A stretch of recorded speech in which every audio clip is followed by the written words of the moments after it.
All right. Welcome everybody to Mike's character lighting session. I'm just going to open Unreal Engine, and this is what it should look like, something like that. And also, if you got any questions, I think it should be fairly casual. Just have a talk with you. And also, if you just have questions, just jump right in, right? And usually you got world settings, details. Those are all the tabs. I'm just gonna leave them for now and tell you later how I like to work and how to organize them, so it's a bit clearer, and so you just focus on that part. And then, so this is if you do a new level in Unreal Engine. You have the default one, the VR basic, and an empty level. And for most cases, what you do, you're looking for something like characters, right? Like character-specific lighting. So I would always go, depends on what it is, but most of the times, if you go with the default new level, it should be a good base. So I got one already here. And if you go onto World Outliner, which you can find under Windows World Outliner, I don't know where yours is, but mine could be here, whatever. So you can see what actually is in that level, so it's not just blank, right?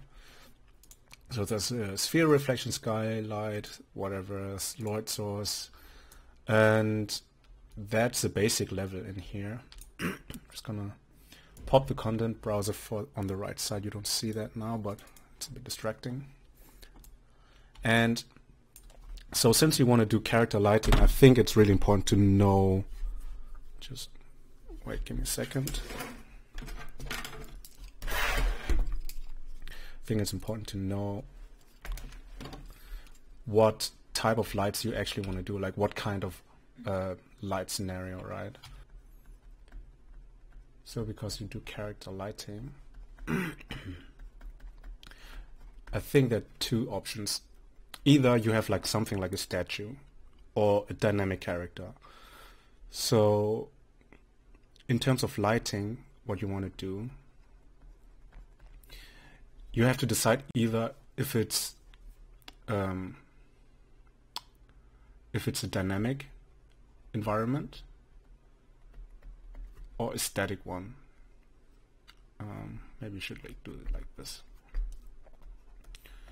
Static. So the difference between those is, I'm not sure how familiar you are with other engines, or the thing with that is let's say you got a statue, right? Let's say your character is a statue. What you could do is on the static lighting, I would go with the static lighting because that character is not moving. It's just a statue, right? So what you can do in Unreal is you make full use of baked lighting. So it's actually baked lighting. Whoops. The benefit from baked lighting is you get a nice pre-computed computed shadows, but not also shadows, but also a GI, a global illumination.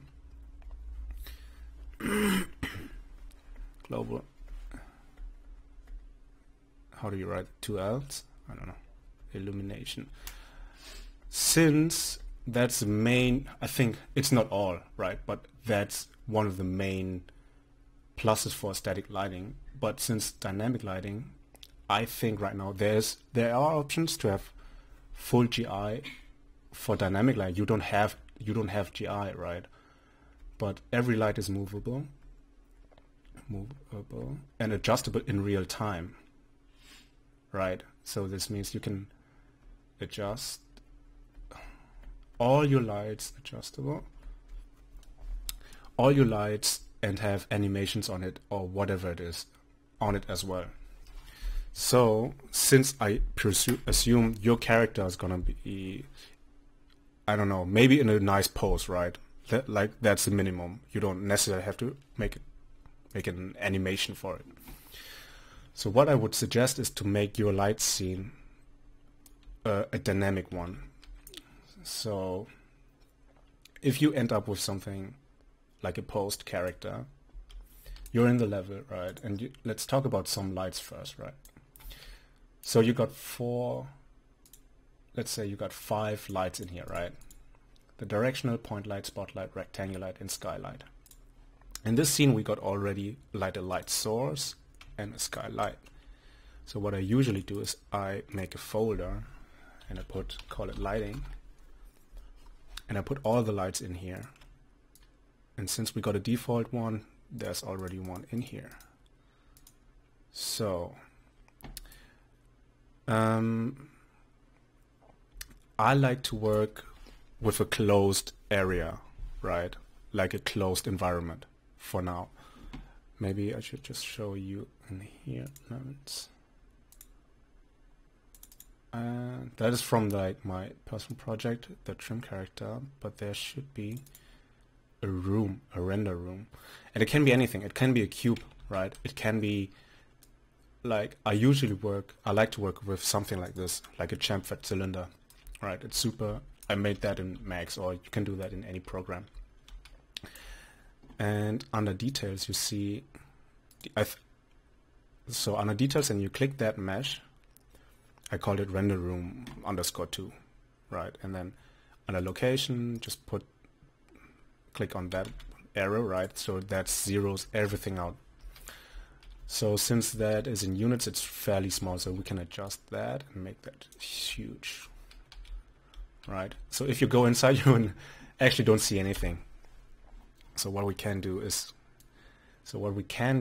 put an actual material on it, and let's open this one up.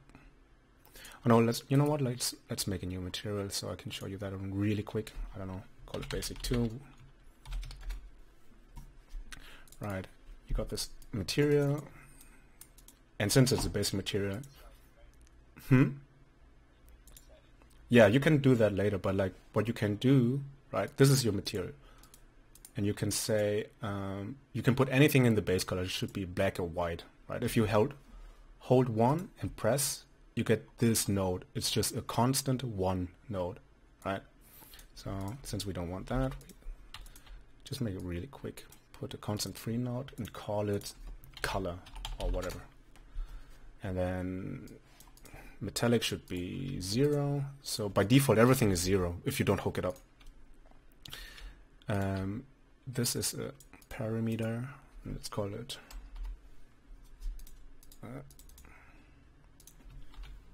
roughness. Oops, I didn't do that.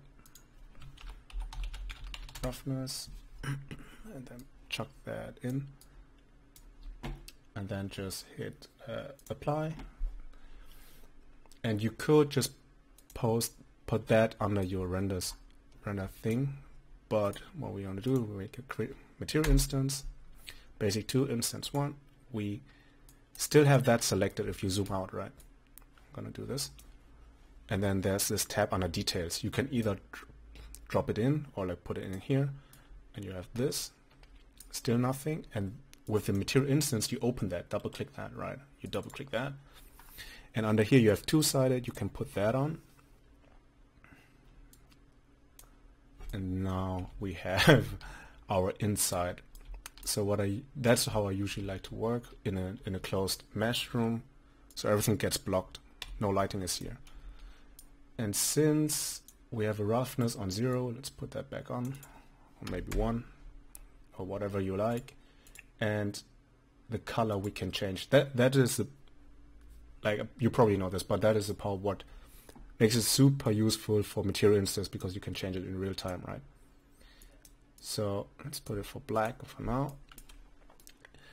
And what we first got to do is what I like to do is neutralize your whole thing, right?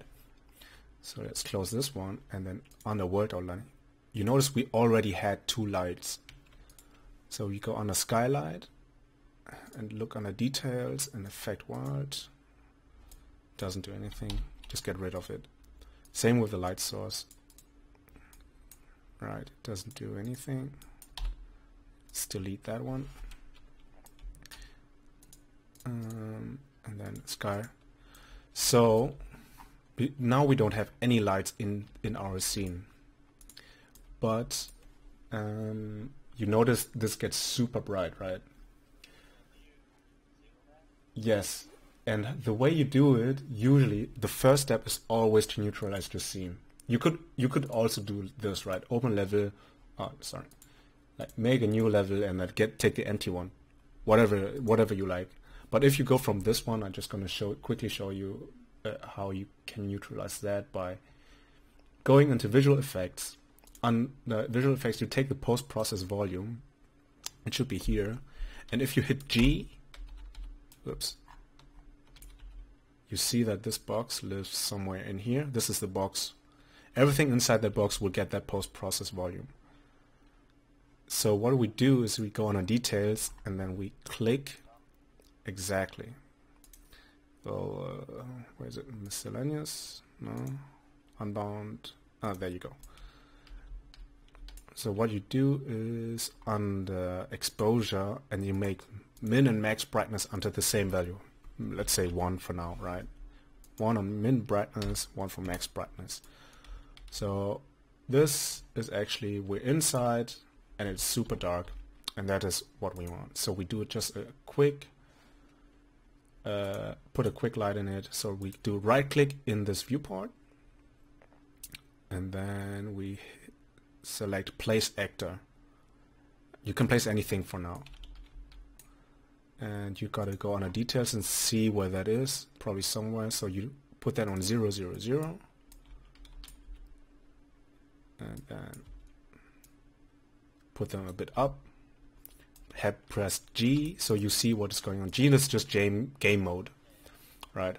So there's a light, you know exactly where it is. Whoops. Let's say here, this is your white room. Alright, so at least we see something now. Let's put that to something 1700 or so. So you can also do this, drag and drop them in.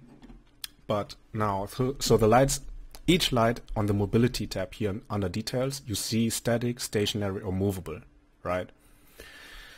Because we mentioned before, like we like to go with the dynamic one, I would put all the lights under movable. Exactly. So you have this, and then what you would suggest as well. Let's say this is your sphere, random sphere. There you go. Let's put it there. Right. This is the sphere, and then let's turn that down to something like 8. So even if I turn off that light, you still see the sphere, and I think that is because of that sphere reflection capture. World settings, under light mass, I think force no pre, yeah, that one is force no pre-computed lighting. Hit that on, and then you have to bake it once. Exactly, because the default level already had a baked lighting. So you have to force that off, and then now you can show this one, effect world. So yeah, I think it's probably easier if you just start off with an empty level, but if you do want to have something like this, you know. So if you hit F on an object, you automatically zoom in. And what I would suggest is you save a camera position, right? So let's say you like this camera. Well, yeah, it was control and then hit any number. Let's say control 1, I just hit control 1 and move, and then every time I hit 1, you do this. So we have our scene neutralize, and what it's really helpful as well is like if you open a window and under viewports you can have a second viewport, right, which is in here, and if I hit 1 on here, it's gonna stay here. You can have that, like, if it's a really expensive scene, it's obviously going to render twice, so be careful with that. So let's say this is your scene, and you can still use the other viewport and like tweak your lighting in this position. You still have that viewport open, right? So you know, okay, this is how it's going to look like if I'm zoomed out. That's really helpful. And that's one trick. another trick, what I like to do is like go on a cinematic, have a cine camera actor, just pop it up right in here, like hit the yellow button, it's 0, 0, 0, move that up here, and every time you make a camera, there's like this window in here, right? So what you can do, you can also pin that preview, and if you click any mesh different than that, it's still gonna be there. So you can also go in here from the perspective of the camera, just go on a perspective and hit the camera you just created, right? This is the view of the camera, so you can also be the camera and move around. And you can also hit Control 1 in that mode, Control 1, go out of that, so I'm in the camera mode. So then FL11 is full screen, so I like to work on full screen. I have 1, and from now we can actually start working on lighting. So first things first, that depends on you and how you want to do it, but like if you want to change the field of view, right, it's here under this arrow. And personally I like to work on a lower one, like 28 or 35, something like that. Just gives me the feeling that it actually, like for a character, as if he's like standing right in front of you, right? So let's hit that light and let's brighten that up a bit. So I notice if I go out, the room is really small, so I can still bump that up to, I don't know, 20 maybe, 20, 20, 20, and then I'm here, and I move around with WASD.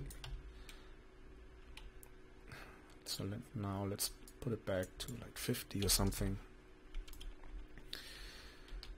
So point lights, I think in most cases I don't use point lights that much. I'd rather use spotlights. So let's say under spotlights, this light is only here so I actually see what's going on, right? But you can actually do this, right click this one and then replace actors with spotlight. And the reason why I like to use spotlights is it gives you more control. You know what I'm saying? Like it does have a cone, and exactly. So here under lights, right? A lot of people just do like intensity, adjust intensity, and like attenuation radius, and like maybe the color, and that's it. The thing though, like you can do so much more. So that is pretty self-explanatory. Attenuation rate as well. The thing with a spotlight as well, like you got two cones, an inner cone and an outer cone. So let's say I have it like this, right? Let's click that off. And you can also change like in which units you want it to have. You can also go unitless, so like Unreal units, I guess. Or you can do lumens, and I think that's like 1700 is, I think, something which like simulates like a light bulb or something, right? Like 1700 lumens. So here you can see how strong you can go with, like really sharp or not. Like depends on. I got something sorted out. What?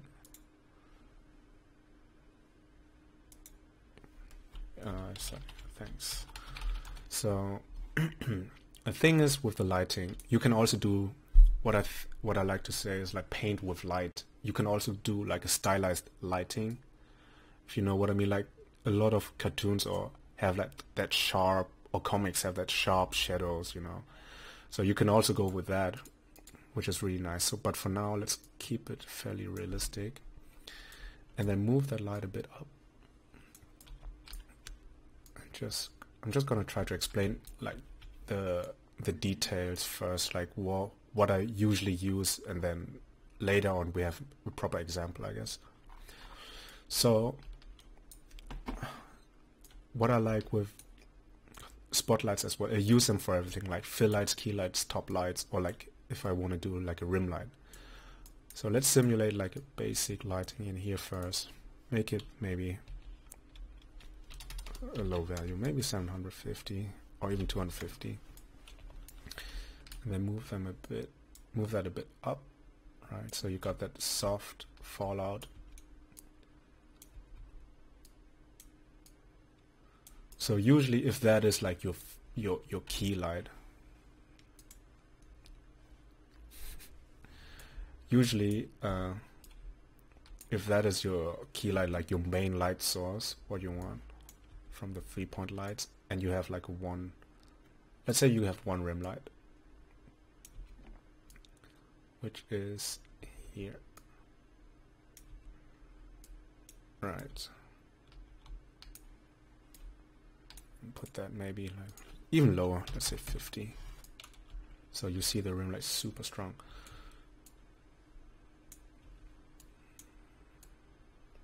Alright.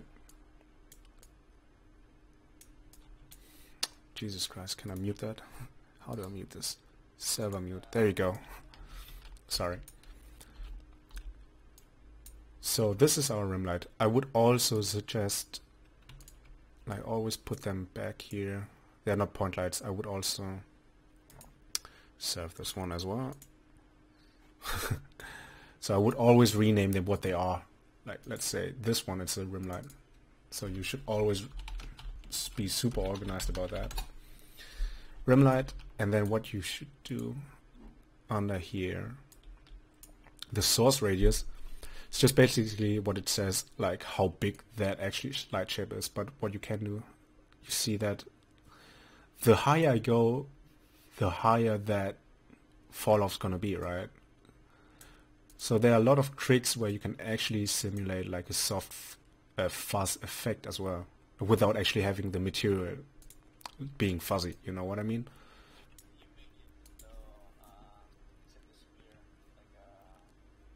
Rectangular?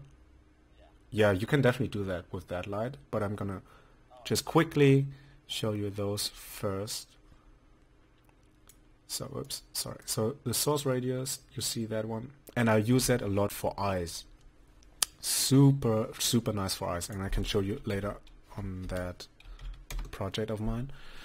And source length as well. It's pretty self-explanatory. Yeah, you can go there. Like, let's say you have a neon light, right, and you want to simulate that. So instead of what I typically do is, like, instead of choosing an actual color, like I go with the temperature first, and then I choose the color, so it's not going overblown. Like, let's say a teal or something, right? And cast shadow. So the thing with that is rim lights, unlike any object as well. That is like the basic part, but like what's super interesting are the shadow options. And what I mean with a sphere it's kind of hard because you don't have a lot of, it's just a sphere, right? There's no interesting points to it, but I can definitely show you, like, there's a specular scale, so you actually control the specular of the light. And a lot of lights in real life have, there are different terms like Fresnel light, and like they use it differently than we do in this industry.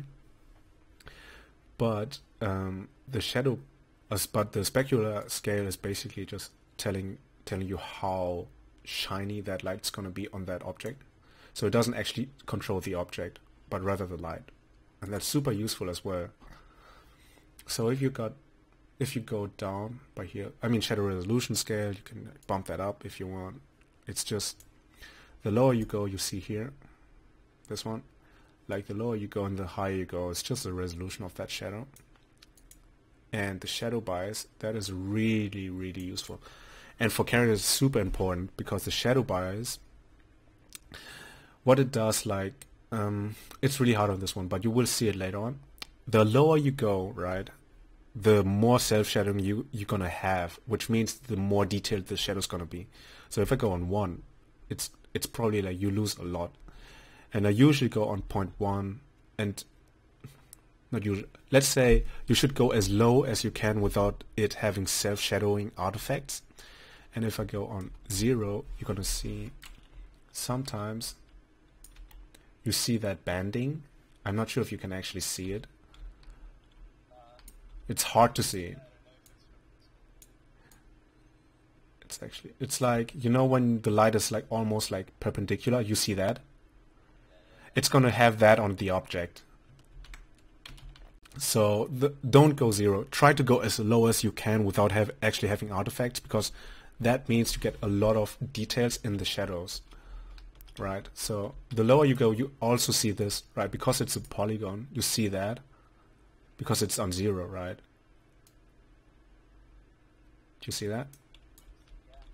So you have to be really careful with that as well. So usually if I go 0.1, you get the most, usually what out of it. Shadow filter sharpen I use a lot for rim lights as well, or let's say you want to have a stylized, like I mentioned, like a comic vibey look, right? I usually like to do that as well. The contact shadow, it's like if let's say 2 spheres are touching each, how do I do this? So it's like this, right? And let's go to the other light, which is here. And maybe that works in here. Oh yeah, that's much better. So this is a better example. Shadow bias on 0, right? This is on 1, and 0.5 is default. Oh, sorry, 0.5 is default, and 0.1 you start to see, because it's made of polygons, you actually see the the polys. So on spheres it's not as a good example, but like try to go as low as you can.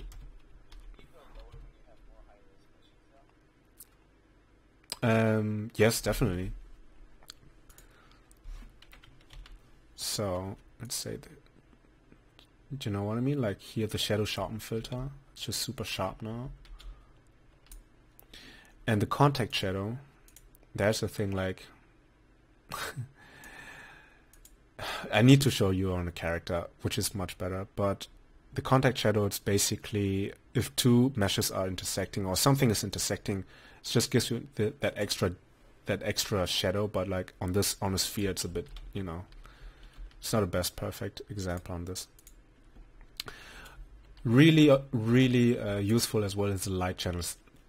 Let's say your light, you could put that, right now it's on light channel 0. That light, it's on 0. But let's say you put that on 1 as well, and you put 1 sphere. You can just click 1 sphere and go on a search tab and put search for light, or just search for channel actually. There you go. Put that on, unclick that one, and put that on a 1, you know. So what you can do, you can have that environment, let's say that environment, you don't want, sorry, you don't want that light to be affected for the environment, right? So you just unclick that one, but you still want some of the lights hitting the character but not the environment, or whatever you like. So that is super useful, so bear that in mind if you create an environment scene. Exactly. And you can put any geometry, how many geometries you want into that channel. There's no limit, which is great, right? So that is covering the lights. That is like the spotlight, but I'm sure you want maybe, let's say, like a studio environment, like in a real life studio environment. Tungsten lights, they're rectangular. So if you want to simulate that, you can actually do that in here, put that light in here, or if you want to do a screen, right? So this is a rectangular light, and I can show you. Depends. Yeah, you can actually do that as well. Like there's no, I can also show you on each light you can have like a, where is it, under light profiles you can actually choose what the light fall off is gonna be. Right now I don't have any in this project, but let's say you let's light profiles, and you can change the outcome of how it actually looks. Yeah, it's really interesting. It's like you can have a lot of, so let's say here, right, this is actually just a texture, and yeah, I need to show it next time because you can actually move it with that texture and it looks super cool. So rectangular light, same principle as the spotlights. All the features are in here. It's nothing special, you know, like all in here, and it's just you can do this and this. So it's really good to simulate lights as well. But what I also want to show you is something which I don't like to use for character lighting is directional lights, because they simulate the sunlight, and it's really hard to actually work with like sunlight for a dynamic character, because a lot will be broken. And the thing is, let's say you have I'm probably not like here, but let's say you have a directional light, and because it's basically simulating the sun, right, you want to cover a lot of areas, which means the light shadow bias has to be like a bit higher. You lose a lot of detail for shadows, you know what I mean? Like, so I'd rather not use that. But like spotlight, point lights, and rectangle, those are all fine. So the other thing is, under the skylight, that actually what it does. So if I zoom out, oh no, so everything is kind of black. But if I say we had still the atmosphere background thingy, what the skylight does, it captures the whole level, so everything in that level, and it would project that level as a light to your mesh. Right now it is under captured scene, but what you can do is, like, you have a cube map, like any HDR pictures, right? And you see, it doesn't matter if you move it, it's always applied to your mesh, right? So you don't have like dark shadows or whatever. So let's say you use a cube map, and I would always use something which kind of matches your what you're going for, as in, if you do like a if you do like a dramatic lighting, and I wouldn't pick like a super bright HDR image, you know, and like go overblown with that, because that applies to your whole mesh. You see, like, that if people don't know, like, okay, everything is kind of black, there's no light in here, it's weird that there's like a bright spotlight here, you know what I mean? So, but you can also adjust the intensity, and what I usually do is like put it on 0.1 or like 0.2, you know. So the difference is like, yep. So you could use it as a bounce light, right?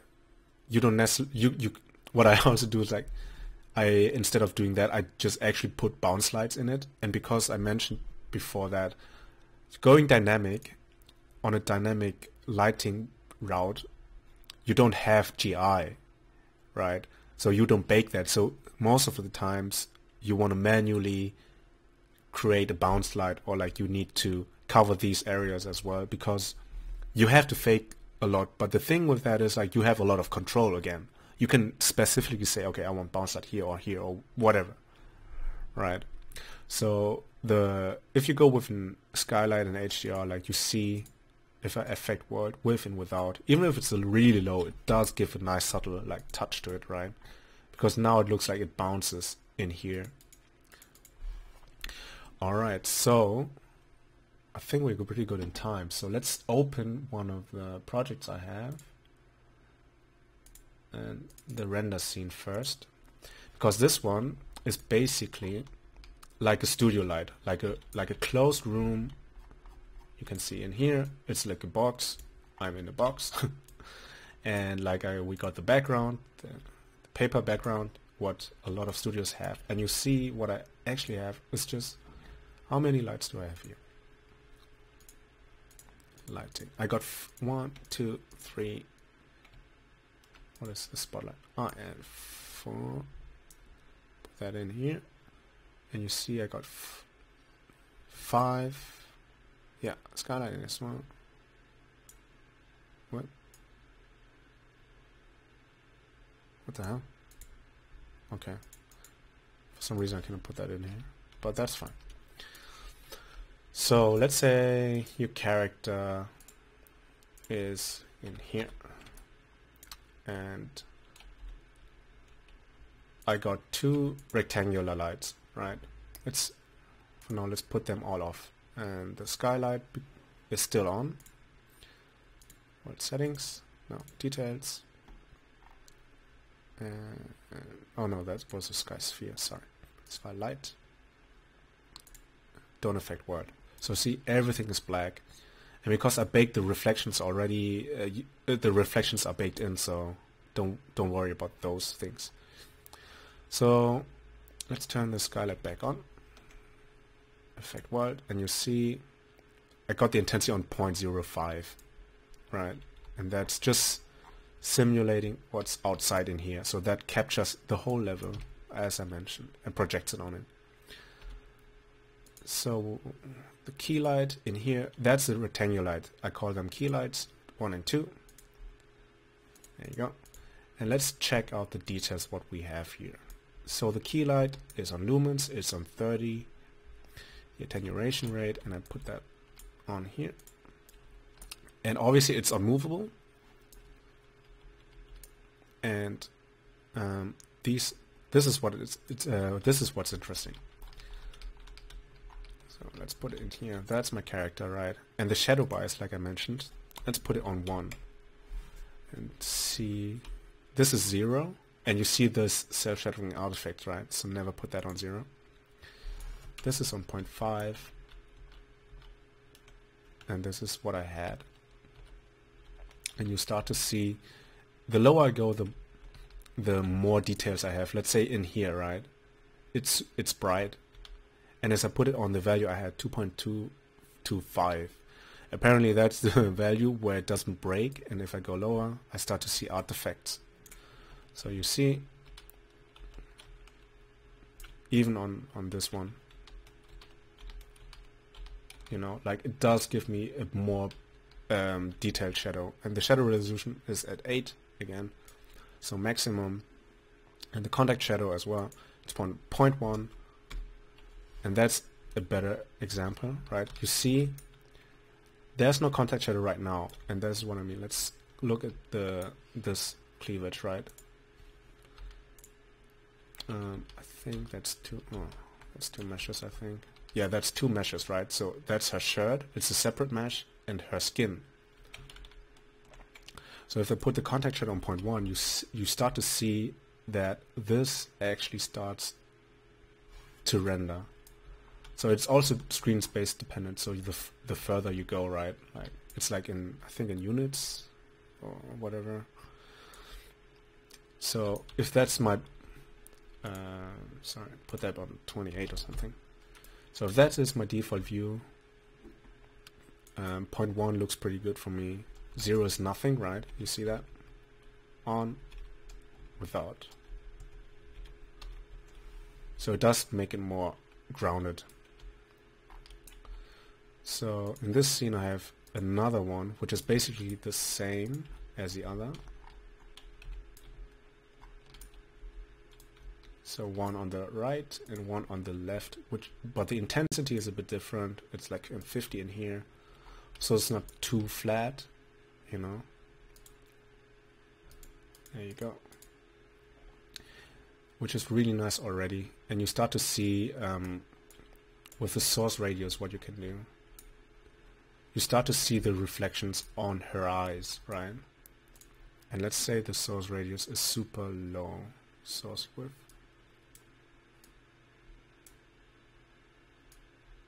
So that is round. That's the left light, and you see you can actually do that, which gives a nice effect. So a spotlight in here, which is my top light. And then I think this light is actually for her eyes. I'm not quite too sure about that one. Yep, so that one is like this in the middle. And what I usually do is I like to have that slide specifically for that area. And since she's not moving, right? She's not animated. And I presume if you do a pose, you can like do how many lights you want on that, so it doesn't matter. And let's put it in source radius, and you can see this spot here. The bigger the source, the bigger the reflection is going to be, right? But the bigger it is, the less power it's going to have. So it's a balance between like intensity and the source radius, and you got to watch out. So that is what I usually do, like for neutral scene, and you have like a chrome ball in here just to see your reflections, if that's cool. Quickly jumping over to the other scene and show you actually that setup, and that setup is more elaborate, and you see first glance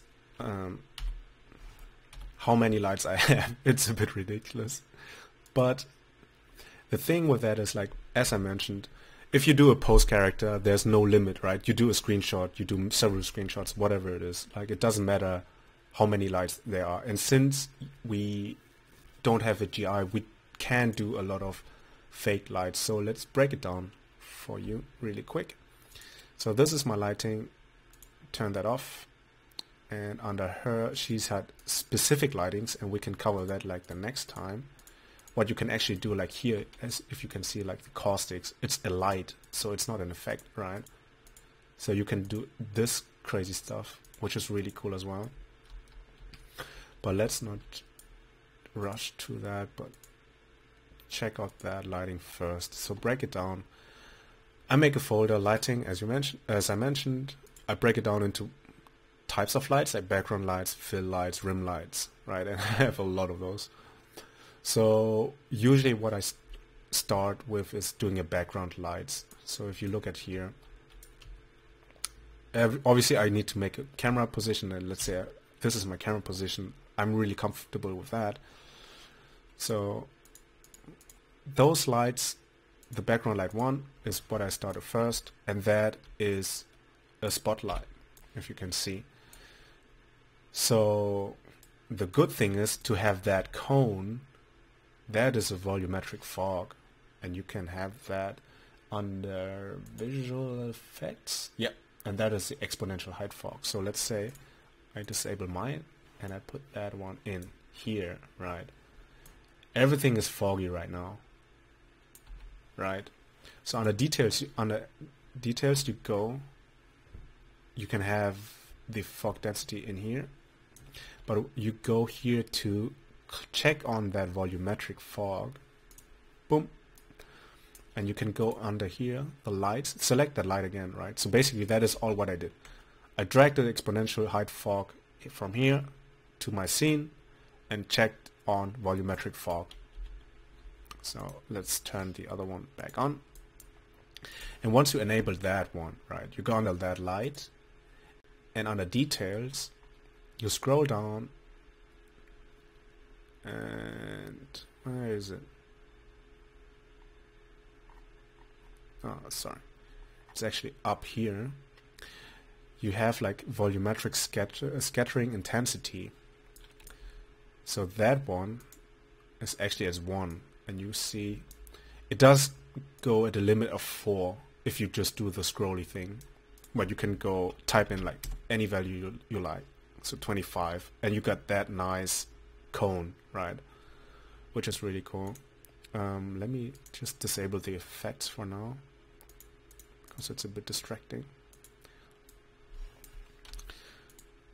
So oops, white outliner. So this is the first thing I like to do, because the background, I like to light something, because what it does, if I put those on, right, I mean, you can do whatever you like, but let's say the background doesn't get lit, like the ground doesn't get lit, right? Let's quickly show you how that might look like. You know, it looks, she looks just floaty in the area, and I think it's not a really good thing to do for presentation, because if I bring that back on and I light the other background, You see the position? That one is super far away from that one. So that's like here. And that actually just lights the background behind her. And what it does, like, it does give her a bit of depth that she is in the foreground. You know what I mean? So it doesn't look like she's floating.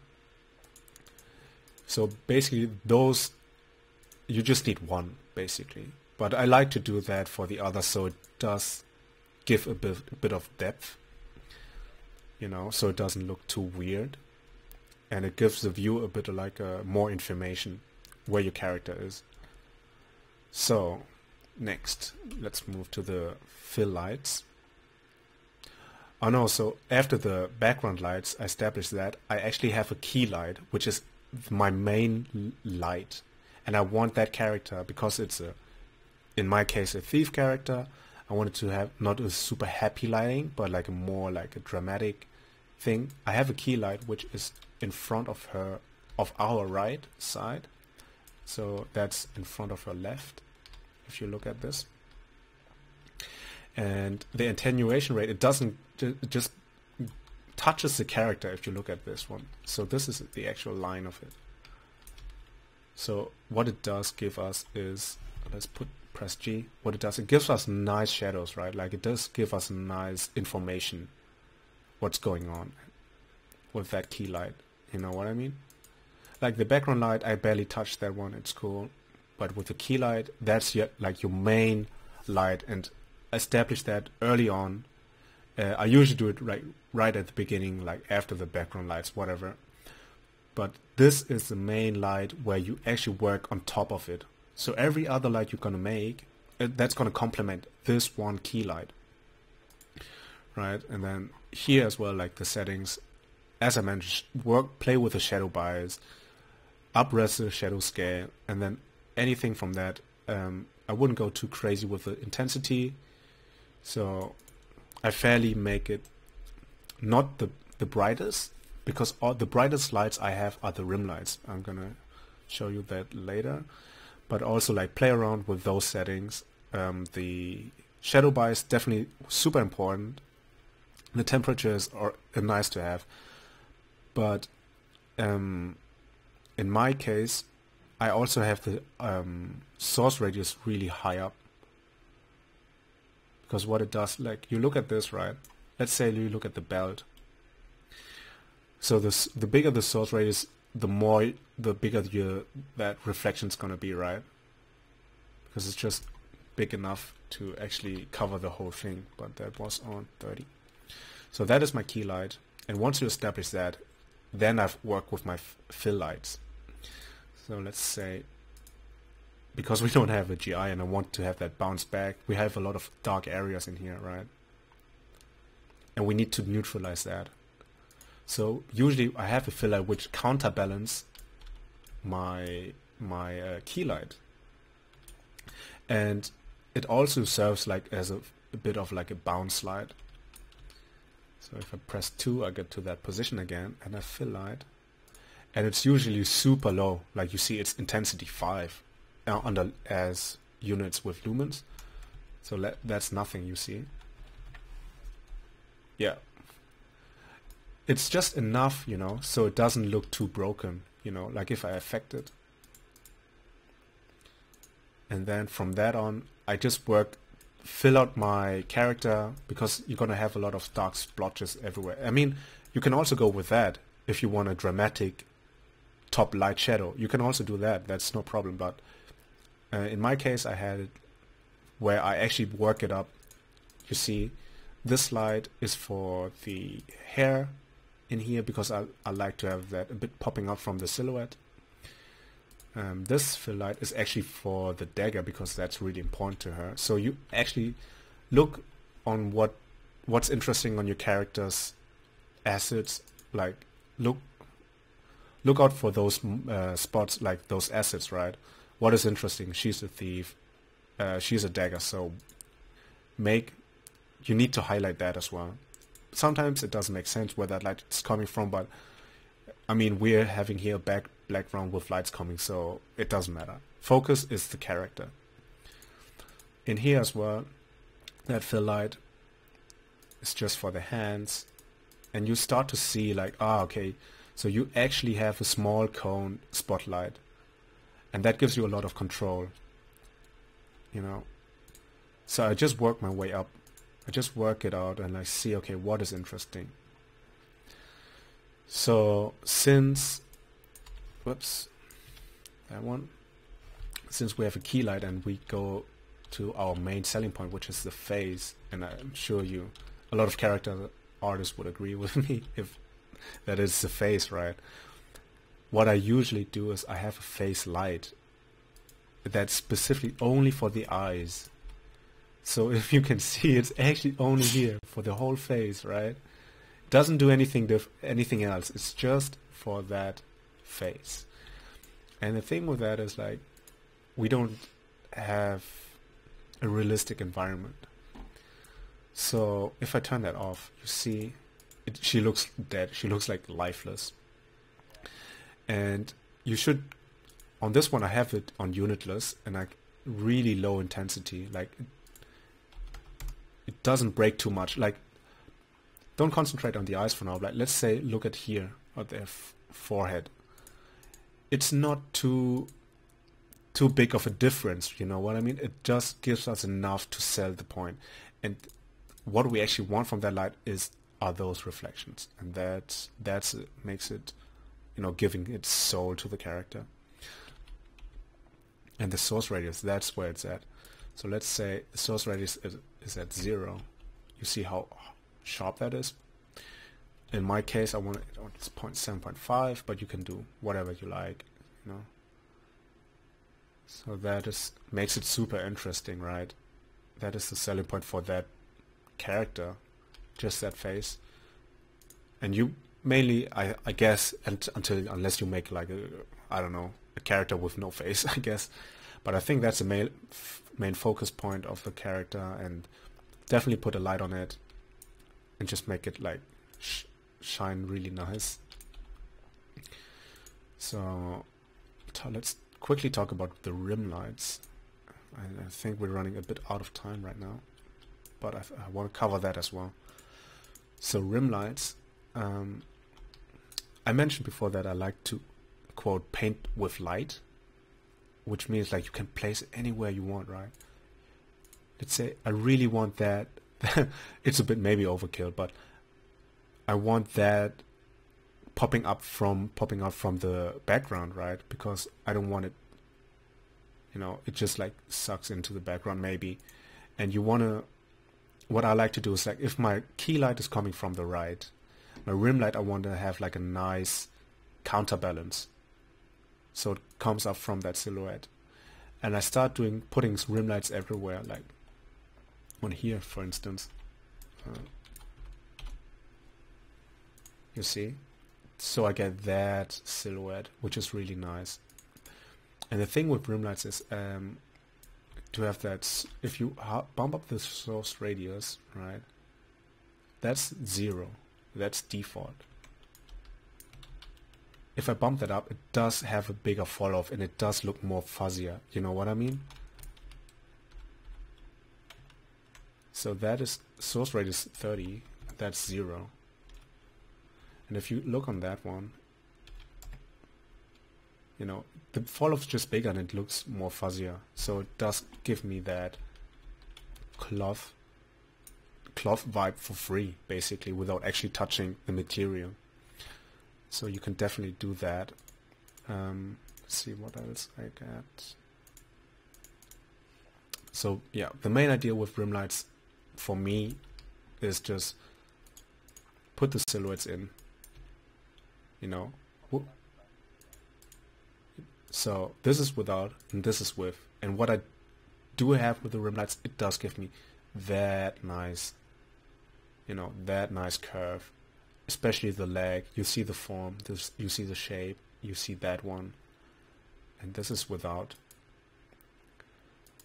So yeah, the fill lights and the sparkles, and we can talk about that in the next session, but that covers the types of lights, what you're gonna have, and I hope like I covered a lot of these, the shadows because you can tweak a lot from them, right? Like, and you have a lot of freedom with the channels. You can say, I want this light on this channel, so it does only. You could even, what you can also do is like put the lights, make the eyes as a separate mesh, and export them as a separate mesh, import them back, and say the eyes have the channel 1, so only specific lights affect your eyes. Yeah, it has to be a different geo in our case. In my case, everything is 1 in here, right? So it wouldn't work. But you could do that for the eyes if you want to, but I think, so you don't break so only your eyes gets affected. You don't have to do this then. But I like to do this. Just makes it more, yeah. So yeah, that covers the lights. Next time we talk about like what you can do with the like animated lights or like neon lights or whatever. Like I can prepare something. If you make that character like a sci-fi character or cyberpunk, she's in an alley, you know, so that type of thing. So that's gonna be good. And yeah, if you got any questions? Not really. Okay, cool. Yeah, I'm just gonna stop recording now. Thanks for listening.